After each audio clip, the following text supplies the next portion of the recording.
মেলায় গিয়েছিলাম ভ্লগ করতে, কিন্তু আবহাওয়া আমাদের নিয়েই ভ্লগ বানিয়ে ফেললো। মেলায় গিয়েছি ঘুরতে, কিন্তু মেলায় ঢুকতেই আবহাওয়া অফিস আমাদের ব্যক্তিগত শত্রুতা শুরু করে দিল, কিন্তু তারপরও শেষে আনন্দ করেছি। আসসালামু আলাইকুম সবাইকে।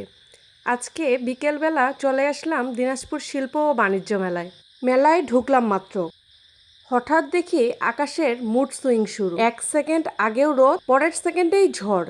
এমন ঝড় উঠলো মনে হচ্ছিল আবহাওয়া অফিসও আগে থেকে জানতো না। আমি তো দৌড়, আমার সাথে সবাই দৌড়, সবাই যে যার মতো ছুটছে। একটা দোকানে গিয়ে আশ্রয় নিলাম। দোকানদার ভাই এমন স্পিডে মালপত্র ঢাকতেছিল, উনাকে যদি অলিম্পিকে পাঠানো হতো বাংলাদেশ একটা গোল্ড মেডেল শিওর পেত। পলিথিন, ট্রিপল, দড়ি সব বের হয়ে গেল। মনে হচ্ছিল দোকান না, সামরিক ঘাঁটি রক্ষা করা হচ্ছে। আর আমি দাঁড়িয়ে ভাবছি এই ভিডিও টাইটেল কি হবে, দিনাজপুর মেলা নাকি ঝড়ে উড়ে যাওয়ার আগে শেষ ভিডিও।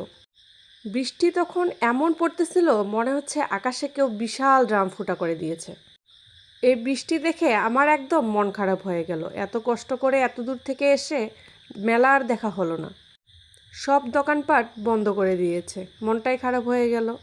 কিন্তু একটু পরেই বৃষ্টি থেমে গেল।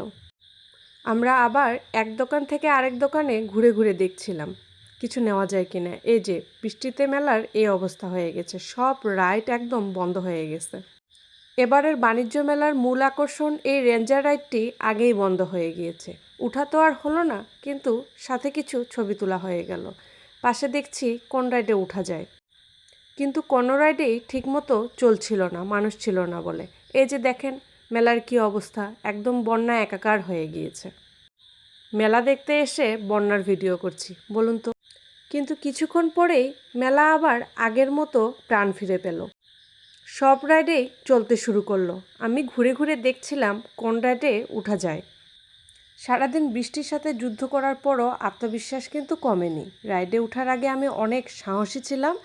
রাইড চালু হওয়ার পর আমি আর সাহস দুইজন দুই দিকে চলে গিয়েছে।